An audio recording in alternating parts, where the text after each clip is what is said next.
We've got some late out of Tucson. Has been received by KOLD, a local news station out there in Tucson, who has forwarded the letter on to investigators who are investigating now. A very special thank you to those in the live chat before we began this live stream for letting me know about this so that I could go and grab that news for you. We're going to get into that and a bunch of other stuff. Stick with me.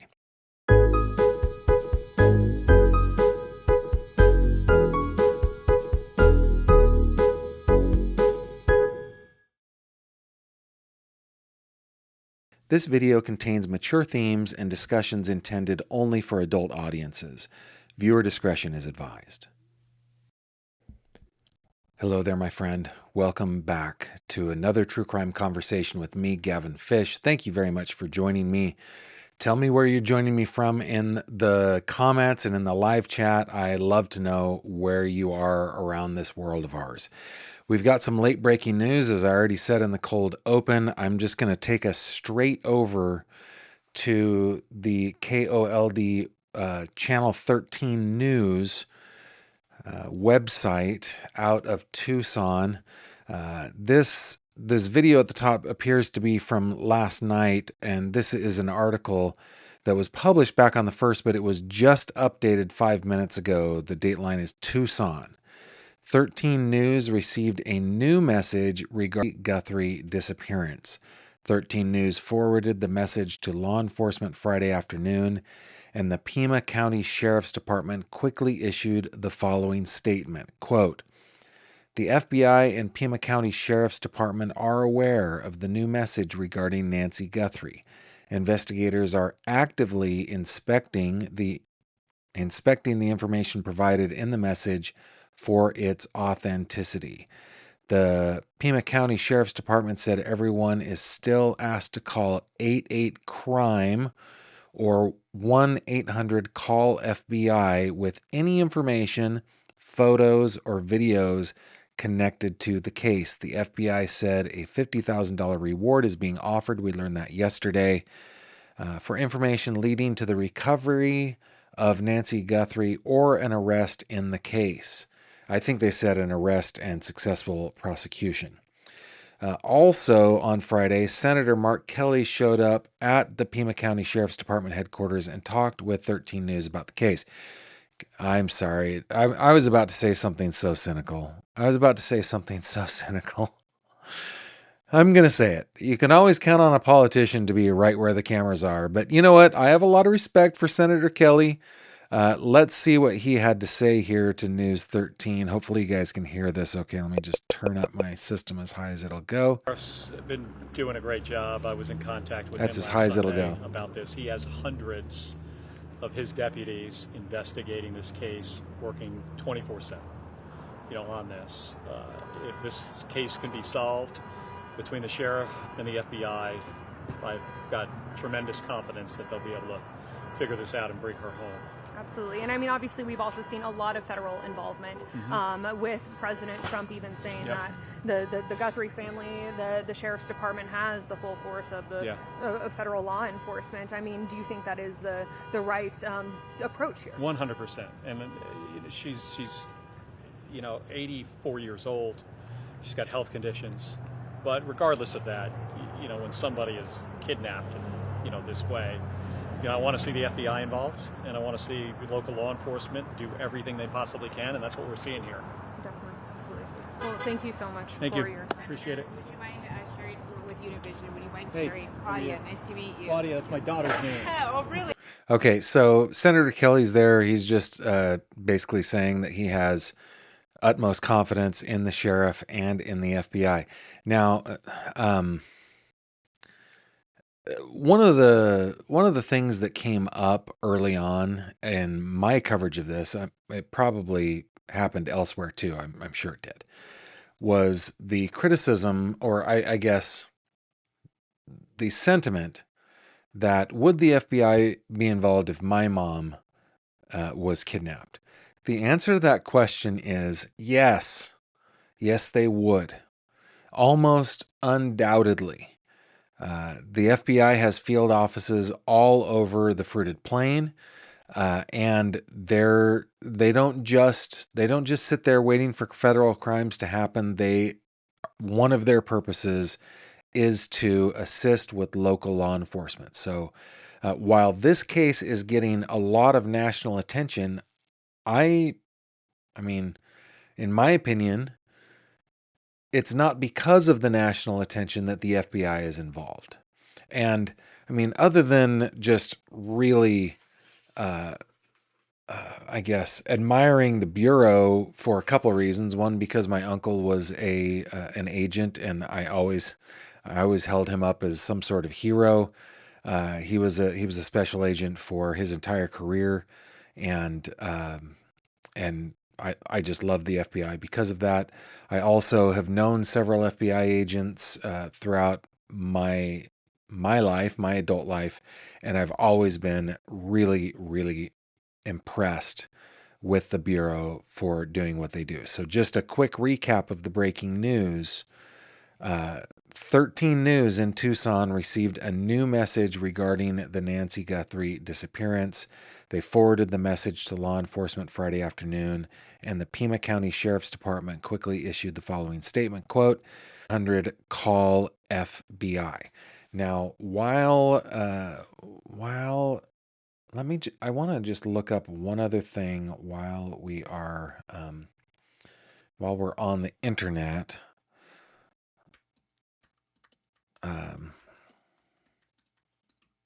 I have a terrible habit of looking at my fingers while I am typing.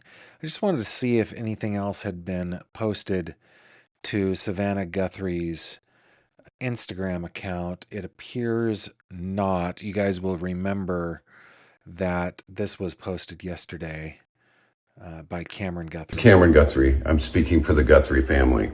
Whoever is out there holding our mother, we want to hear from you. We haven't heard anything directly. We need you to reach out, and we need a way to communicate with you so we can move forward. But first, we have to know that you have our mom. We want to talk to you, and we are waiting for contact. So this was 23 hours ago.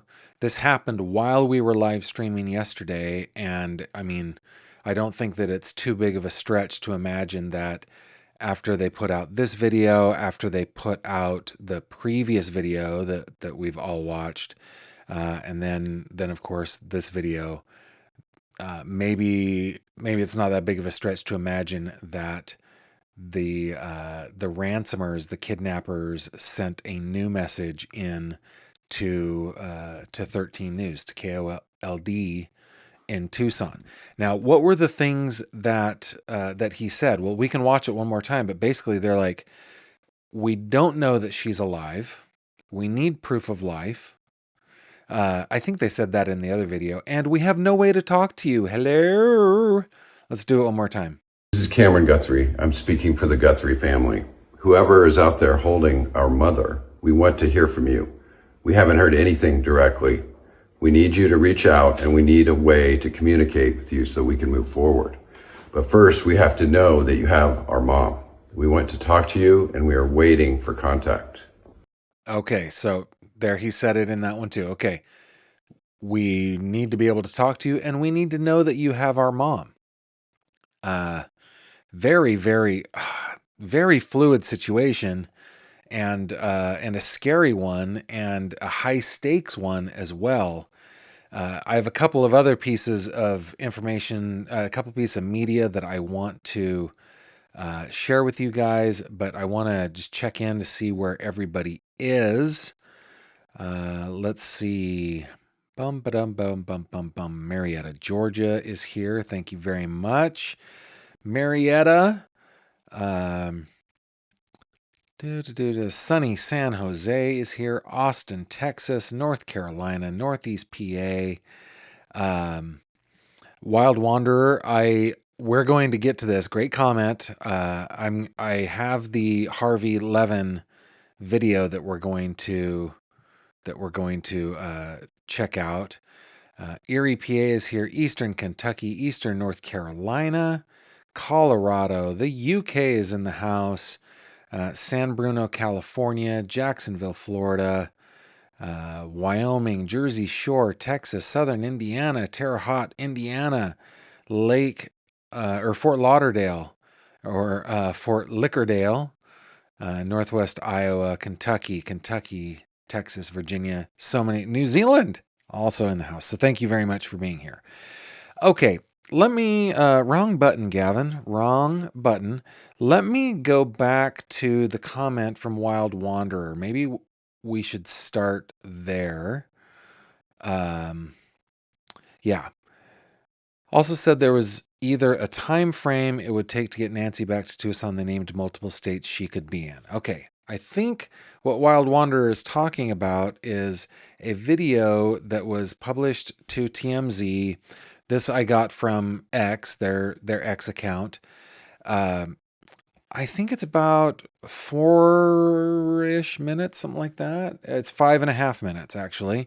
So remember that TMZ and a total of 3, 2 other news stations in the Tucson area received the first ransom letter that we learned yesterday is a bona fide actual, well, no, I shouldn't say it that way. The letter is the same. All 3 media outlets received the same letter. And that they're taking it seriously. The FBI agent in charge, special agent in charge, what was it, Yankee, said that they have, in their position is to advise and to assist the Guthrie family, but it is ultimately up to the Guthries to decide what it is that they are going to do when faced with a possible ransom. Now, because TMZ is one that received the letter, I have not read the letter. I haven't seen any other place that has read the letter, and they have not published the letter. They've just talked about it. So here is Harvey Levin talking about the letter and some of the things that it said. This is the first letter. Now we have 2, right? Here we go. I looked at this alleged ransom note 20 times last night, and there was something that piqued my interest from the beginning. And I believe now that there is a way of connecting the dots, and that law enforcement has an area that they are most interested in terms of where Nancy might be, if this letter is legit. That obviously the person who took Nancy, if this is the person who wrote this ransom letter, they're demanding money. And if they get the money, they're saying they will return her. That's obvious, right? Well, in the letter, it says they would return her back to Tucson. So they also give a time frame of how long it would take after they received the money to return her to Tucson. So there's a time frame. Now, if you look at the time frame, then you say, well, you can draw a circle around Tucson to see how long maximum it would take to get her back there. And they're not going to fly her back, because the last thing they're going to do is go to an airport where Nancy Guthrie shows ID. That's not going to happen. So clearly it would be driving. And they're not going to drive at 100 miles an hour because if they get stopped for speeding, it's over. So they're going to go at around the speed limit. So let's say that if this letter is legit, they would travel at about 60 miles an hour. So based on this time frame in the letter and the fact that she would be returned back to Tucson, here's the way it looks. If you look, this is Tucson right here. If you look at this red circle, that is the radius of the maximum amount of time it would take to get her back to Tucson, all around this circle. It incorporates California, Nevada, Utah, Idaho. It incorporates Colorado, Wyoming, even Mexico, Texas, a slice of Kansas, and a slice of Oklahoma.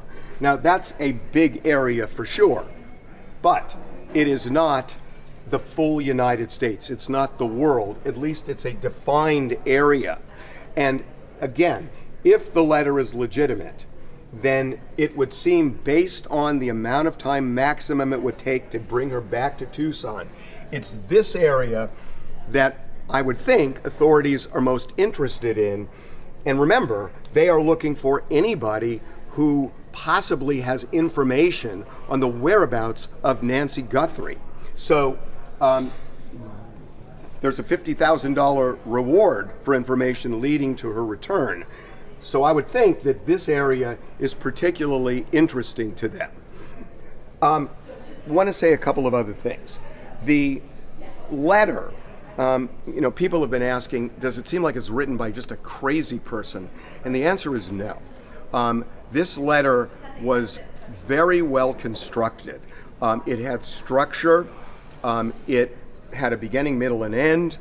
It was well done. I mean, if you took this letter to an English teacher and said, give me notes on structure, on grammar, you probably would get no notes back. It's done by somebody, I believe, who is educated and really spent time. This was not something that took 5 minutes to write. This was a well-constructed letter. Final thing I want to say, and now this is opinion, that it is interesting to me that we got this ransom letter, but also the other two media outlets that got the ransom letters were both located in Tucson. They were television stations in Tucson.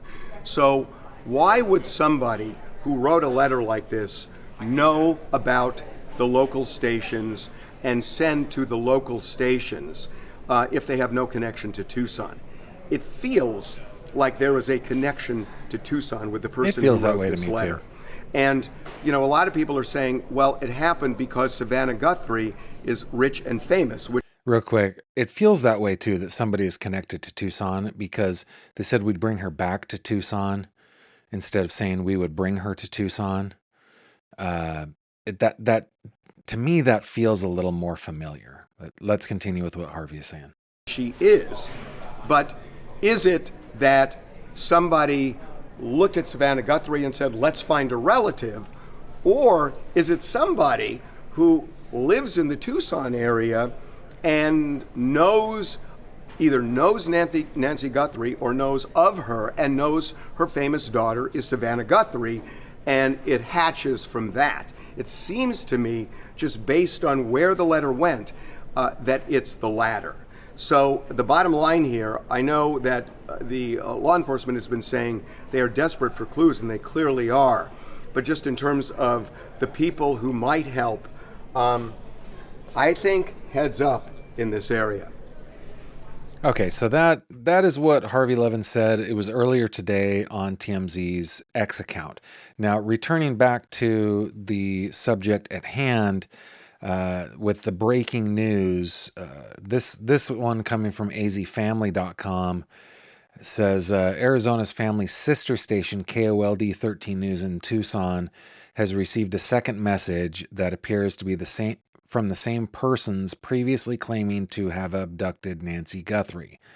Station staff received the message. This has a little bit more information.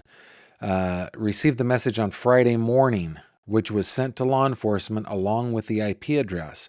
While it did not have the same IP address as the previous message, it appeared that the sender used the same type of secure server to hide their real IP address, also known as a VPN. Specific details are not being released out of respect for the family. However, the new note reportedly contains information that will prove to investigators that it is the same person or group who sent the first message earlier in the week. The Pima County Sheriff's Department released the following statement on Friday afternoon, which we have read twice, but I'm going to read one more time. The FBI and Pima County Sheriff's Department are aware of a new message regarding Nancy Guthrie. Investigators are actively inspecting the information provided in the message for its authenticity. While this is one new piece of information, the FBI and Pima County Sheriff's Department are still asking anyone with tips to contact the FBI at 1-800-CALL-FBI. The FBI continues to offer a reward of up to $50,000 for information leading to the recovery of Nancy Guthrie and or the arrest and conviction of anyone involved in her disappearance. I want to talk a little bit about the idea, and we'll get to this, but the idea that there's likely more than one. at least in my opinion.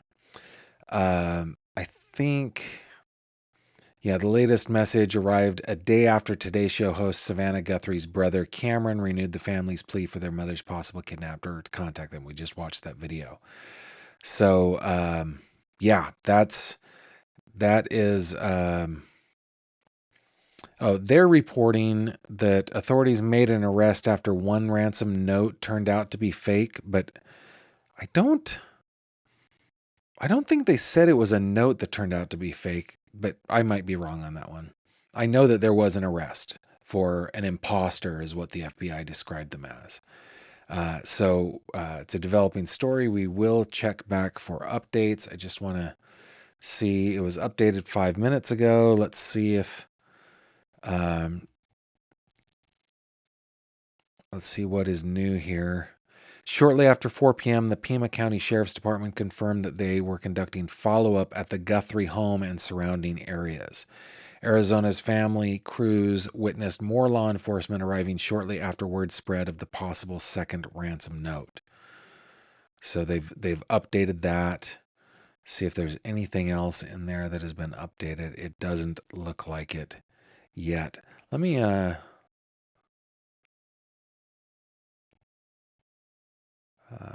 let's see what they're reporting here. Just a second. Very thoroughly. I'm Jamie Soretta. We are in day 6 in the search for 84-year-old Nancy Guthrie in southern Arizona. She is the mother of Today Show host Savannah Guthrie.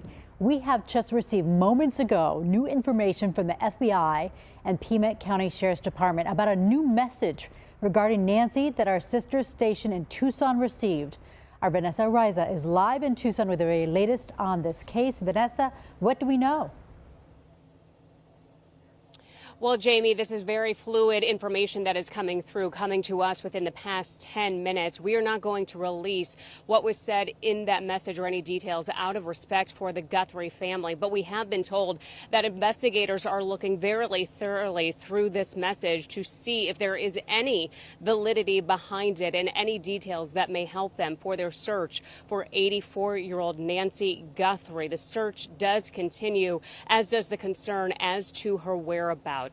The Pima County Sheriff's Department yesterday holding a press conference saying that they are not going to be holding another one unless there is reason to believe that there is information that needs to get out to the public. I wonder if this will make them do another press conference. X, they are asking people to please send their sincerities, their regards, their condolences on social media because they have been inundated with calls to their non-emergency number. They say they need that number to be open just for the mere fact of there is important information that does need to come. Does that mean people are calling the sheriff's office with condolences? Don't do that, people. Don't do that. Through. Now, we are here live in front of Nancy Guthrie's daughter's home. It's not too far away from Nancy's home. And if you did not see the media out here, you would think it was any other day. That is very far from the truth and where we stand here on day 6 as the search continues for Nancy Guthrie. We do know that she has medical conditions and she needs her medication. Investigators have been actively calling pharmacies to see if they can get any information that may give them any indication as to where she may be. Sheriff Chris Nano said that they are still holding out hope that she is still out there. Now, again, Pima County Sheriff's Department saying that they were not planning to hold a press conference today or a press briefing, but given the information that we've just received within the past 10 minutes with the FBI and the Sheriff's Department receiving that note, that may soon change. Yeah. This is Cameron Guthrie. Okay. I'm speaking for the Guthrie family. So, yeah, so that is the breaking news. Let me check in. Let's bring up a picture of Nancy here. Guys, if you have any tips, videos, photos, call. Call the 800 call FBI number, call the 88 crime number, call the Pima County Sheriff's Office. But if you're just calling to say you support them, you're behind them, you want what's best, condolences to the family, please don't call those numbers. Don't inundate those lines with those kinds of calls. If you have tips, definitely make those calls. Let me take a moment here to just check in to see what you guys are saying, and I apologize if I miss anybody's comment. There are a lot of comments coming in, and my system refreshes every once in a while. Wild Wanderer says the Catalina Foothills Association sent a letter to all the neighbors.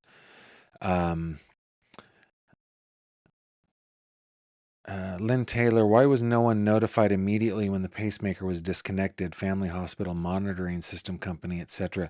I don't know how those work. I would have to talk to an expert on that. Keep in mind that it was the middle of the night. So, and I should point out, we don't know that nobody was notified immediately. There's just so much that they are withholding from us on purpose and for good reason. That we don't know a lot of things. It's possible that people were notified. I do not know. Osaka, Japan in the house, Colorado, Virginia, Albuquerque, Eastern Washington, Nyack, New York, Kokomo, Indiana, Central Ohio, Iceland is here, Camas, Washington, Lakewood, Colorado, Worcester, Mass, Texas is here, Central Florida, downtown Buenos Aires, el centro de Buenos Aires. No me digas. Welcome. Glad you are here. Let's see what else we have. Gavin, I saw the Harvey Levin map. It looked like 1,000-mile radius. And, I was trying to figure that out. It was a handwritten map, but that works out to be 16 hours-ish. He said it took they would drive 60 miles an hour, So, okay, they're within 16 hours, I guess, according to Harvey. Brian Enton posted a short video of the sheriff's department shutting down the road by Nancy's house and moving the media out just recently. I do really respect Brian Enton. Let me see if we can see that video real quick.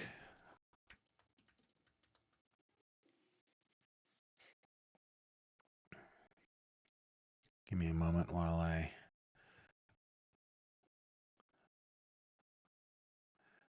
let's see. Did he do it live?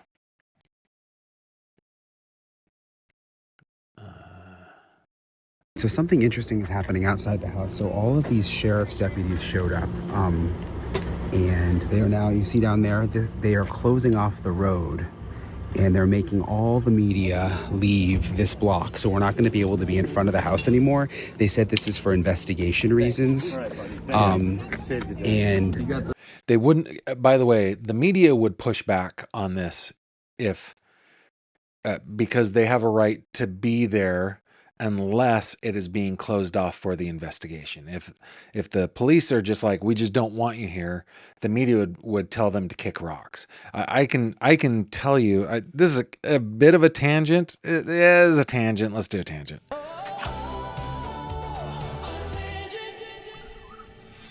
I once went to the scene of a death that ended up being self-inflicted, and as a member of the media, I was nowhere near the crime scene. I was nowhere inside the crime scene. I was near the crime scene, and the police came and bullied me on that, and I challenged, like, we have freedom of the press in this country. I can do whatever it is that I want.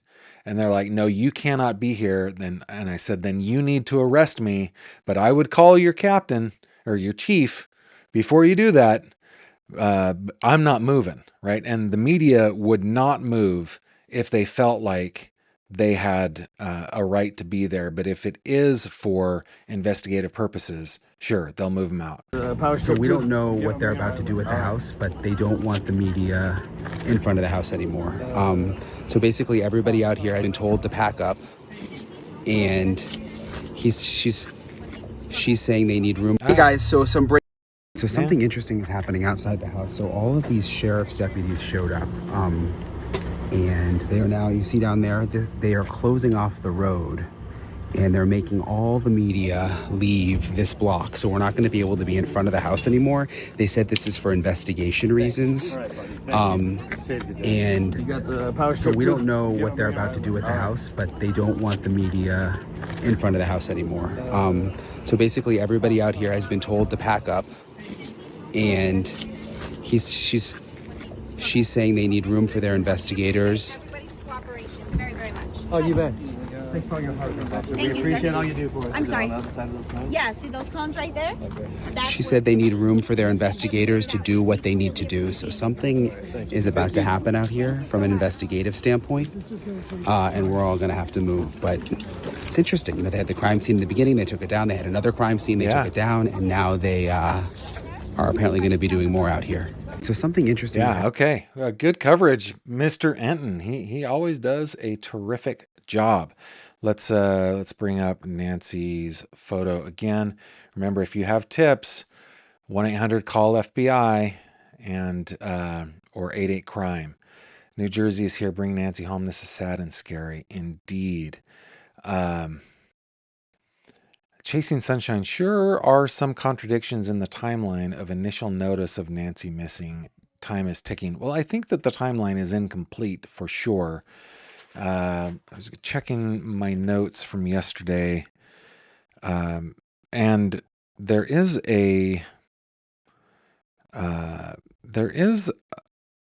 about a 45-minute time period from the time the first doorbell camera disconnects to the time the pacemaker disconnects. And we're going to watch a video on that here in just a minute, but that did strike me as like, this doesn't seem like a regular breaking and entering or a smash and grab, right? Seems like somebody who will take their time, know what they're doing. Yes, Miss Chivo's Dragon, 60 miles an hour at 10 hours would be 600 miles, indeed. Couple more here from Scotland. Some of the glass is on top of the blood droplets also. Oh, I had not noticed that. That does look like... You're right. I can see that in the upper corner there. Some of the glass is there. You can see that. See that right there. Well, maybe it's like a tumbleweed or, you know, a piece of a dry piece of vegetation. I don't know. I do not know. A couple more comments before we go to the next thing here. I wonder if something in that second note to KOLD made specific claims that only Nancy Guthrie would know, so they went back to the home to check on whatever was in the note that was received just today. Maybe that's exactly what they're doing. Indy Isham feels unwelcome here. Well, I don't know why. You're welcome. Well put together letter. Son-in-law is a teacher. Okay. South Wales is in the house. Very cool. Very cool. Okay. So let me go to another video. This one is from Fox News. It was about, I don't know, 20 minutes long, but I have edited it so it's down to about 7 minutes. Fox News had on a retired New York City inspector who had some pretty good insights that I hadn't thought of. I mean, only somebody trained in law enforcement maybe would think of these things, or people that had just been true crime aficionados for way longer than me. But I thought it was interesting. I wanted to share. Oh, you know what though? Before we get into this, there has been the talk of the white van. I don't know that there's anything necessarily nefarious about the white van, but let's just read it because he's going to mention this here in just a minute. This is an article from last night. It was updated this morning. Nancy Guthrie's neighbor reported suspicious white van parked on block days before Nancy went missing. Neighbors of Nancy Guthrie reported spotting a suspicious white van, blah, blah, blah, in the days before. Guthrie's neighbor, Brett McIntyre, told the Post on Thursday that he reported the unmarked van to the police, who asked him basic questions about what he observed in the days leading up to the disappearance of Savannah Guthrie's mother. It was somewhere on that street. It was a white van, full size, with no printing on the sides. It was parked on the street, said McIntyre, who lives across from Nancy. Normally, people that are coming to work on your home will have a company vehicle or they're independent, something written on it. From now on, when I'm going out and about, I'll have a paper and pen and record everything. So anyway, this neighbor reported seeing an unmarked white van, full-sized van. I don't know. As a former IT guy who owned a company that performed IT services for mostly medical facilities, we just had white vans, man. I didn't have signage on all the vans all the time. And with van life, there are lots of white vans out there. But anyway, they mentioned it, so I wanted to mention that. And then let's take a look at this video while I look to see if there's anything updated. And let me know in the comments if you see any updates. Here we go. Fox News contributor, retired NYPD Inspector Paul Morrow, who is live in the Sheriff's Department over in Tucson. Paul, your reaction from what we've known, what we find out overnight, what do you expect him to focus on today? Well, you know, one of the things that the sheriff said at that press conference yesterday is that they're not going to give any more press conferences unless they have something. I should say that this was broadcast this morning. Concrete. He characterized where they are in the current stage of the investigation as the analysis phase. That is to say, they're waiting for data to come back, and they're waiting for the analysis of the data that they have. That tells me that they're looking very hard at a lot of digital stuff. They probably, if I had to guess, have gotten into her phone by now.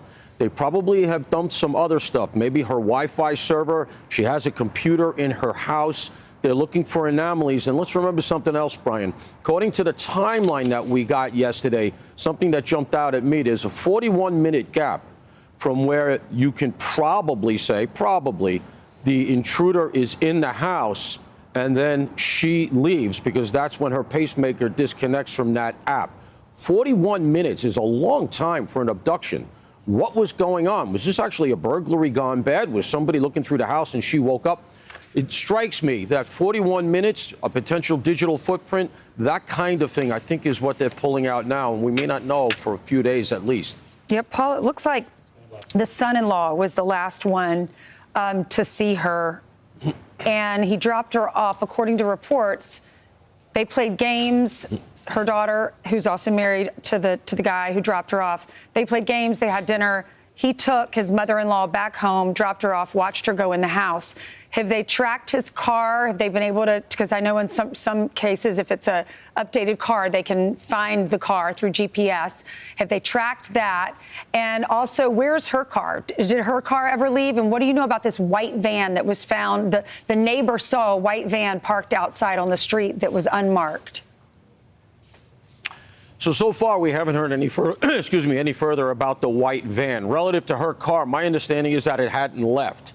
As we've heard, she had an Uber driver who had been driving her around, at least during the day of, and you have to suspect that that was a fairly regular thing. That's another digital thing that they're almost certainly going to be checking out. They can go to Uber, but they can also go to the credit card company. They should do financials. They should see if she's had any unusual pattern of payment to somebody. She was having some work done on the house, something like that. Relative to the brother-in-law's car, because he was the last person, yeah, most cars these days do have some version of a GPS. Remember the Alex Murdaugh case? One of the things that sunk Alex Murdaugh was that they were able to track the movement of the car where he said it had not been, doing things he said he had not done. And so that was one of the pieces of evidence against him. I'm very sure that they will be going hard at that, unless it's an older car, or unless you're dealing with somebody who's very, very cyber savvy. But we don't know that the brother's a suspect, brother-in-law, I should say, is a suspect in any way, shape, or form here. This is reminding me, one of the things that we haven't talked about very much is the idea of geofencing. What happens in a geofence, and it's not like I am a cybersecurity expert. I only know about geofencing in the context of my business, but basically and from reporting on crime, right? Reporting from the courthouse. But basically what they do is they put up a virtual fence around an area, and then they look at, as they do it as a way to filter out any digital evidence that did not go inside that particular area. And it can get granular, man. Sometimes it's a radius, sometimes it's based on cell towers and like network connectivity devices. Sometimes they can get freaking granular and say, like they put up a wall, a fence around, and just tell me anybody who goes in that area. So by doing that, especially if they look back in the past, if people had cell phones and they came into the area and they were casing the joint, they were planning this, and they came in and they hadn't been in there before and they hadn't been in there since, or perhaps they went in that night or whatever, they're able to go through and figure out, okay, who has been in this area and do they have a reason to be in this area? And that's part of what he's talking about here. Analysts are going to be going back and looking at so much digital forensic evidence to figure out which one here is not like the others, right? Which one does not belong. All right. I did look up the X account of KOLD, and we have reported everything that we know so far. Nothing new has come out that I've seen so far. Sheriff But made let it me know in very, the very comments. clear they're not ruling anyone in or they're ruling anybody out. And that's one of the issues here. They have to cast a very wide net. The problem I saw yesterday, that was very subtle, was that at one point, very casually, the sheriff said, we're going to be putting up billboards around the county to try to get more tips and to sensitize people to the situation. You don't put up billboards if you feel that you're close. Right now, the real conundrum about that letter is that it provided no means of contact with the perpetrators. I've done a lot of ransomware cases, and there are always at least two pieces of software that are involved here. This is interesting. The malevolent software that penetrates the system and seizes it, but then there's a follow-on piece of software that's used for clandestine communications, lack of a better term, safe communication, better way to put it. The perps know how to communicate so that it's completely untraceable, and that's a whole separate piece of computerware, for lack of a better term. And in this case, it's not there. You also seem to have an English speaker. Now, look, AI is awfully good. Yeah. AI can write. It sounds just like an English writer. So I don't know, how much we can. Real quick, Chasing Sunshine's comment. Why would she need to open the garage if not driving? That might just be the way that she enters the house. Like, not all of us go into the front door, right? A lot of people have little keypads or key fobs or whatever, and just opening up the garage door is the easiest way in the house. So for me, that didn't seem all that suspicious. How much weight we can put in that.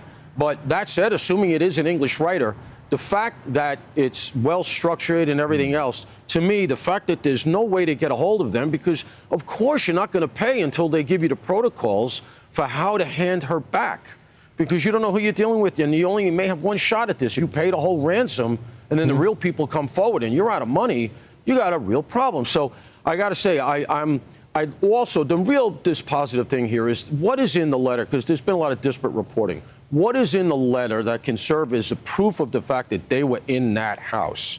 Is there's stuff about the floodlight, the watch? Remember, there's images of her wearing the watch online. And that's one of the things I would be doing, LJ, by the way.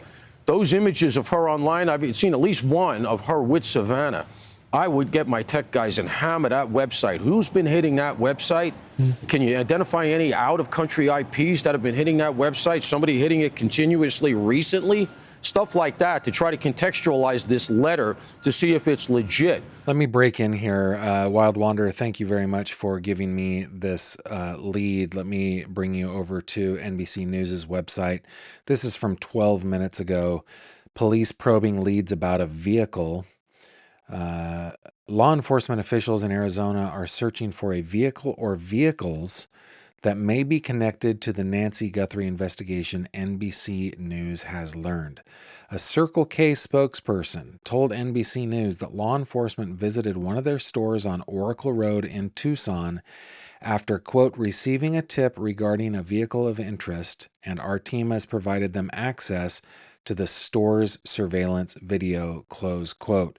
Officials haven't said if the vehicle or vehicles are definitely connected to any part of the crime or if that lead has since evaporated.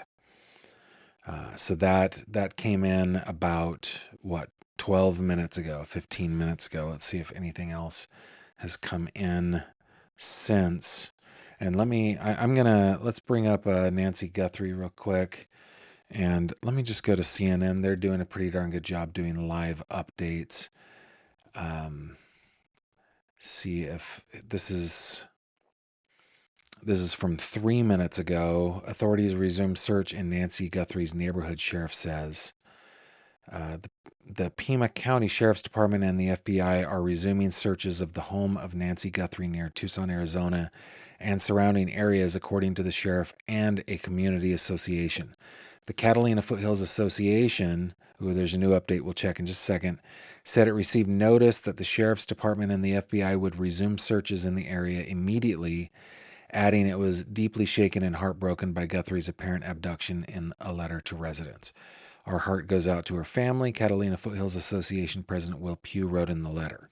Within an hour of the FBI and the Sheriff's Department announcing they are investigating the authenticity of a new message, which goes to another article about Guthrie, authorities arrived at her home and cordoned off the street, pushing everyone away from the premises. CNN's Ed Lavandera reported from the scene.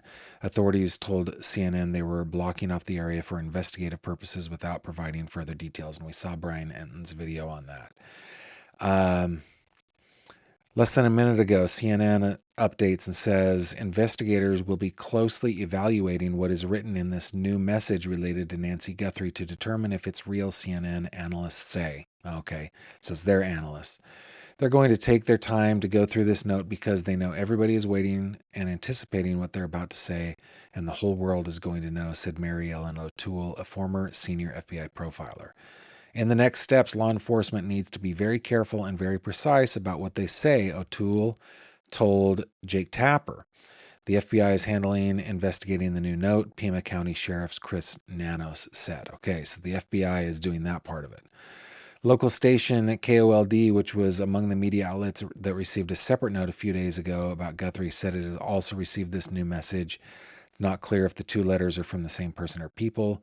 The offender or offenders may think that sending messages through news outlets keeps them one step removed from being traced by law enforcement, said John Miller, CNN chief law enforcement and intelligence analyst. It could also be yet another fake from someone who read this in the news that KOLD has gotten these communications before, Miller said. A man was charged with sending an illegitimate ransom threat to Guthrie's family members, officials said. Okay. And I just want to see if anything new's come in on NBC yet. No. Thank you very much, Wild Wanderer, for that tip. I'll bring up a picture of Ms. Guthrie again, see what you guys are saying. Yeah, I did see the KOLD news account, or the X account. I went over there. Let me see if they've updated anything there since I looked the first time. So what the X account says is 13 News received the new note this morning. They sent the IP address where the note came from to law enforcement. It is not the same IP address as the initial note, but it appears the sender used the same type of secure server to hide their IP address, also known as a VPN. The new note contains something the senders seem to think will prove to investigators they're the same people who sent the first note, which leads me to believe that the sheriff's department or the sheriff's investigators, the investigators that are at the house right now probably are looking to see if they can verify that note. I'm just going to check a couple of other things real quick to see if we see anything else coming in. let's see if there's, I want to see if anything has come from the Guthries at all. I've not seen anything else. But okay, so let's finish the video that we were playing over here. Here we go. Because without something that really tells you she was in that house, there's no way you can pay this ransom, because there's no way to confirm you're going to get her back. Yeah, you know what conundrum there, Brian? And, we were talking to Jesse about this last night. What is the gamesmanship relative to who they contacted? Because you have that metric that you're talking about, but then you have TMZ. And the outlier here is obviously Savannah's network itself. Wouldn't that be who you contacted here? I thought this is interesting. Why didn't they contact NBC? Savannah works for NBC. Why did they go to the local media and to TMZ? It's weird. Instead, they went to TMZ, that maybe is not that familiar, at least with the national landscape. So, there are elements of unsophistication in this thing that make you say, even if it's somebody who is smart, doesn't really seem to have their act together, because let's say if the letter is real, why no protocols, as I just outlined? But if the letter is not real, then where is whoever has her in order to get paid if this is, in fact, an abduction for ransom? So there's a lot of sort of counterfactuals blowing through this that argue whoever did it is not very organized. And let's remember something else, just in closing. I would argue that you almost certainly have more than one person. Is it possible it's one? Absolutely. But history shows. This part's really important, guys. Listen to this very, very carefully.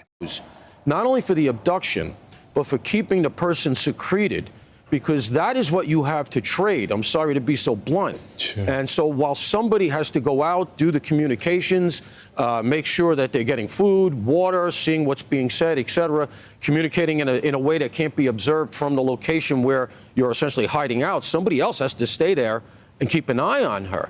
So almost always in these things, you have 2-3 people involved. And that's one of the reasons why I'm surprised the reward is not higher, because you want to incentivize somebody who's around this thing to say, well, normally I would never give it up, but for $500,000, I'll give them all up. And, the nephew comes forward or something. A low reward here, in my estimation, and it was only bumped yesterday. I'm a bit surprised by that. Yeah, that part surprised me too. But the part that he was talking about where it's usually a team of people doing this. It's not just one person that can get away with. They have to secret the person away. They have to hide out. They have to make sure they're secure. And then there has to be somebody that goes out and does the communicating and, gets the necessities of life, water and food and so forth. It's very, the 41 minutes, is that what it was? From 1:47 a.m. to 2:28 p.m. That's 28 plus 13. Yeah, 41 minutes. Between when the doorbell cam disconnected and the pacemaker disconnected from the phone, that it just does not seem like a quick smash and grab, does it? Seems like a very calm, methodical, pre-planned thing. And what's crazy, in my opinion, on this stuff is this feels like a crime of this feels like a Batman comic book crime, right? Something from the 1930s, the 1940s. It doesn't seem like something that happens in the 2020s.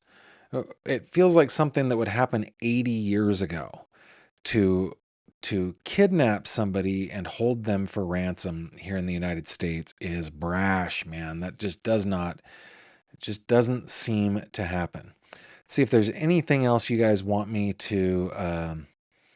Nana Rocks says, in an age of AI, how do you show proof of life? Yeah, we asked this question yesterday, and a lot of viewers had some really good ideas on this. But for example, every family should have a phrase that we all know that nobody else would know, that would be a signal of there's something wrong, right? There would be 3 things that only Nancy Guthrie might know. I think there those are the two that come to mind, but there are ways that you could show proof of life. Anna says, could the choice of news networks hint to the age of the kidnapper or their lack of connectivity to the internet? Well, they're using a VPN. They're using a secure server. So I don't know. Maybe. I think it's more that they're covering up who they are.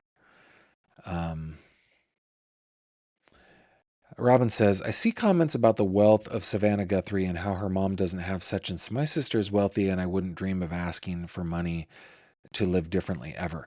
Hey, let's also remember that this little neighborhood that Nancy Guthrie lives in is a nice place that she moved into in the 90s. It's a nice home. It's a nice neighborhood. They're big lots. I think Ms. Nancy Guthrie is doing just fine. Doing just fine. And I remember when I was a young warthog. No, we lived in Reno, Nevada, and I was a limo driver. This was many, many years ago during a time when, boy, did we need to work hard for our living. And I picked up a guy from the FBO side of Reno Tahoe International. So it was the private airport side. He flew in on some beautiful Gulfstream or something. And I picked him up and I drove him out to Sparks, Nevada, and waited for him while he made a visit to just a regular house. It was really nice. But it was a nice place, but it was a regular house. He came out and I took him back to his plane, and on the drive back to his plane, it turned out that he was the CEO of a major corporation that you would know, like a major national brand, and he just flew in to visit his dad. So, a lot of people have those kinds of relationships and some people don't want to be taken care of by their wealthy family members, right? Why give 2 deadlines right off the bat? I don't understand the 2 deadline thing. I don't understand the 2 deadline thing at all. And they didn't give any of us enough information to really understand. If it is a family member, though, they may know the phrase. Ah, indeed. Any codes could have been learned on day 1, possible. Sharky says, you must have seen some things as a limo driver in Reno. Yes, I did. And before I was a limo driver, I was a cab driver. And boy, did I see some things. See, in northern Nevada, in all of Nevada, county by county, prostitution is legal. And there are ranches, so-called ranches, near Reno. And took many a person out to those places. Georgia says it's probably easier to contact local stations. Big networks don't read all the emails they get. I'm amazed TMZ found it in all the junk mail. Interesting. Tina says Ms. Guthrie lived in her house since the 90s. That's what I understand. Yeah. So 30 years she's been there. So yeah, guys, I want to stick with this and see if there are any other live updates that are going to come in. I don't feel like there are going to be tons of meaningful updates, though we've had some pretty big ones while we've been together. Nothing new on the vehicle from the Circle K since we looked at it. Nothing new on the letter or the search. Let's see. Let me just refresh this real quick.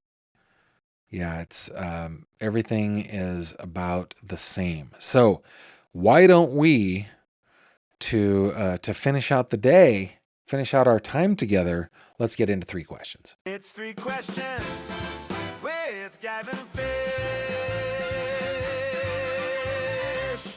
Pow. Okay, in the 3 questions segment, guys, I answer 3 of your questions. Questions for me. Sometimes when I have a guest on, I give the questions to the old guest. But you can send your questions to 3questions@gavinfish.com. Just spell it out, 3questions@gavinfish.com. You can ask as many questions as you'd like, and I promise that I will answer them. Question number 1 tonight asks, would you share with us how long you've worked as a reporter and why you chose to? Do you have a specialty or are you a general assignment reporter? I have not worked as a reporter very long. What happened is I started as a YouTuber first in the true crime sphere, and then I reached out to a couple of publications here in Western Pennsylvania to see if they would be interested in me writing columns about crime in our area. And one of them was like, no, you don't write in the AP style. No, thank you. And the other said, yeah, that sounds great. And would you be interested in writing other things? I can train you. And so that editor took me under his wing. Well, actually, those editors took me under their wings and taught me how to write in the AP format, taught me, the last journalism course I took, other than photojournalism, was in 6th grade. And I did not do well. So I think it's been about 4 years, something like that. I have been on the crime beat. These days I am more of a feature reporter, so I'm given stuff that requires a little more investigation. And it's been extremely enjoyable. In our area, the publication that passed on me actually announced this morning. I broke the news as the feature reporter, as the investigative guy. I broke the news yesterday, but they announced today that they are folding basically at the end of next month. So the publication that I landed at is the one that survives and is thriving. So I work for a company called EYT Media. We cover Clarion, Jefferson, and Venango counties in Western Pennsylvania. Question number 2, have you researched using taking biotin supplements to help your hair grow and get to your goal? It gets poo-pooed a lot, but it really makes mine grow fast. I have not. No. I will do that now, though. I tell you, since I started my little journey of trying to be a healthier version of me, I have been taking all sorts of supplements and doing so responsibly and under the care and watchful eye of professionals. So I've been taking creatine, I've been taking potassium, magnesium, what are the other ones? I can't remember, but no, I have not been taking biotin supplements to grow my hair. And if it can happen faster, I'm all for it. I will take a look. Here's the thing though. I'm a pansy. I only will do tasty gummies. I will not do disgusting pills because it's 2026. Why are we still taking disgusting pills for our vitamins when we can get it in the form of a delightful and tasty gummy? I don't know, but I will look into it. Thank you very much. Question number 3 tonight. Is Kimberly ever just Kim? Kimberly is never just Kim and has not been just Kim since she was maybe 16 years old. She is Kimberly. In fact, we know that people don't really know her if they call her Kim. And we know that they haven't been paying attention, right? If there are people that we know and have known for 5, 6, 7, 8, 9 years and they call my wife Kim, I know that they either don't care or they don't know us. And it's a huge signal that they don't know us. She prefers Kimberly. When I met her, I asked her, do you prefer Kim, Kimberly, Kimmy? She said, Kimberly. You got it. And that is what I have called her ever since. By the same token, I never go by Gav, ever. Well, there are exceptions. My parents can call me whatever they want, right?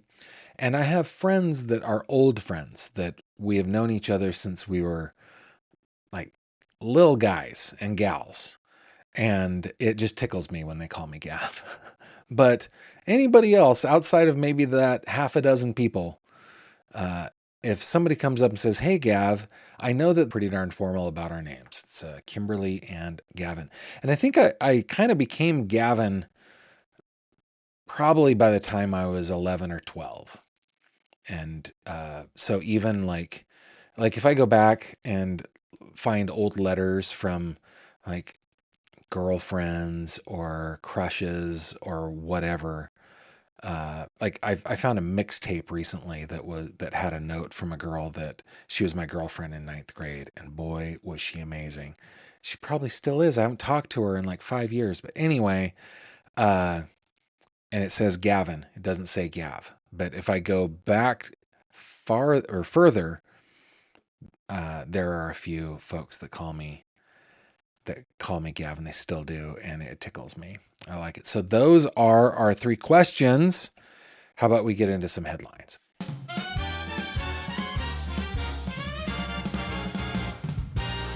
True crime headlines.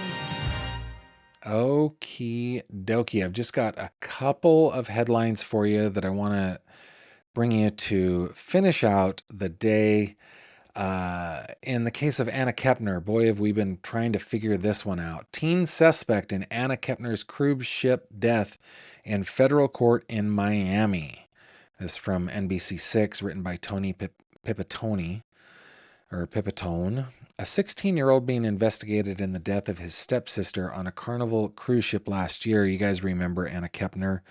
Let me just bring up a photo. This Anna Kepner was strangled to death on a Carnival cruise line.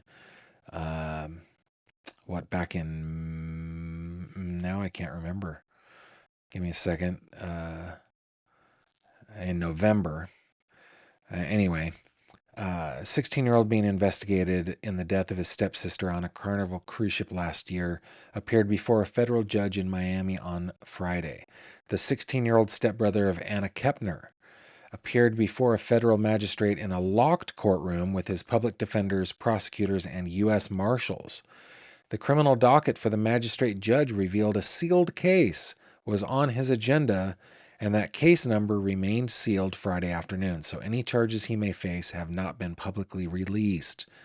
The teen later walked to another courthouse where he went into a probation office where defendants are processed for pre-trial release. There's a photo with his head down with his lawyer. One of his federal public defenders said they would have no comment. And then Kepner, 18, died on the Carnival Horizon cruise ship on November 7th while on vacation with her family. So that is an update there.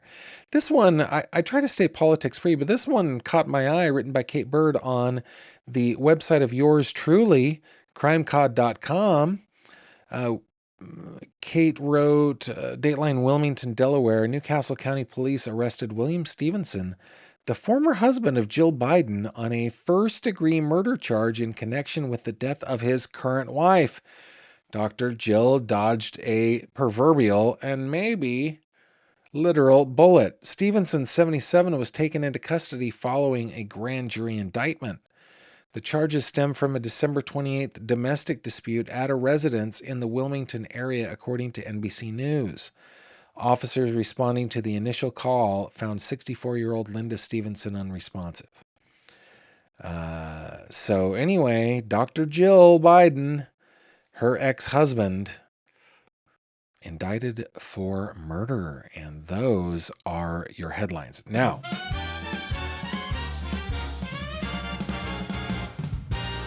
True crime headlines.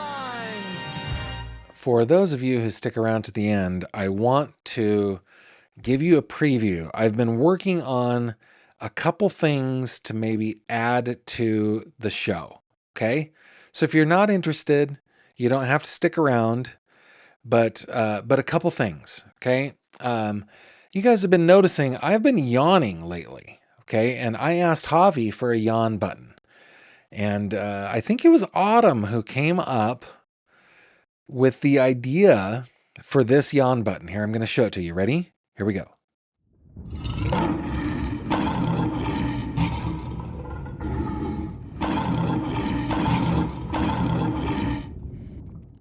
Oh, yes. So that is what I'm going... well, that's what Javi is. That's the button Javi's going to push. If ever I'm like...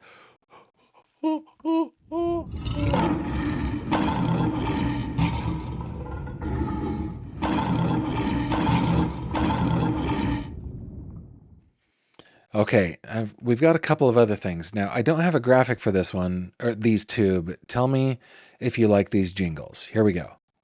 Such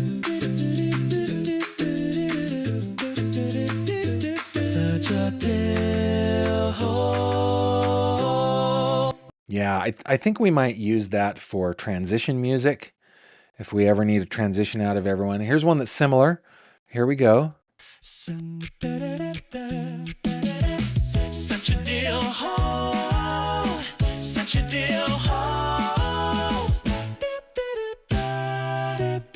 Such a deal hole. Yeah, that one has a little bit better beat.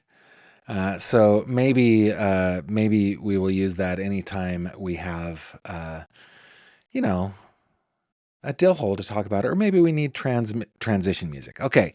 You know how I forget my words sometimes, right? I forget my words. Well, what happens if I forget my words? Javi's got a button now. It's a brain fart. Yeah. I think that one's pretty good. And AI has just come a long way. How about when we're just really angry? P-I-S-T.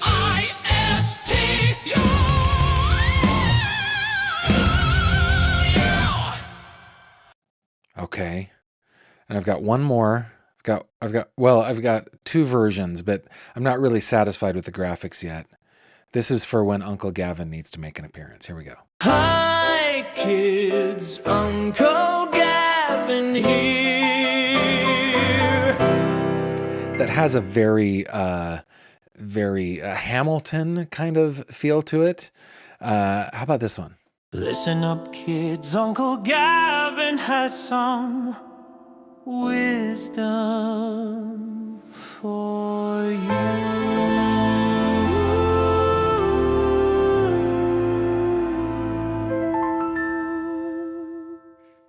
I really like that one. I think that one's really good. You want to hear Deal Hole one more time? Here we go. Such a deal hole. It's a bop, man. Such a deal hole. Such a deal hole. Yeah, that's a good one. That's a good one. All right, guys. That's a good way for us to end out the old week. Maybe if something happens tomorrow, we will come on back. But I do like to take my weekends off. Remember that you can reach out to me anytime your little heart desires by going to gavinfish.com. There's always a link down in the description below. And yeah, lots of goals, lots of, well, my blog post, lots of case files, and you can reach out to me there by clicking on the little envelope, or click on the fishy and hang out with us in the fish tank on Facebook. Facebook's loading slowly, man. Come on, Facebook. There we go.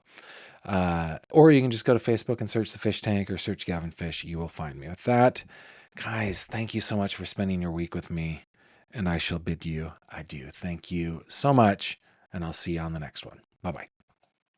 Thank you very much for watching this video. If you liked what you saw, please consider subscribing. And if you have any questions or comments, please leave them below.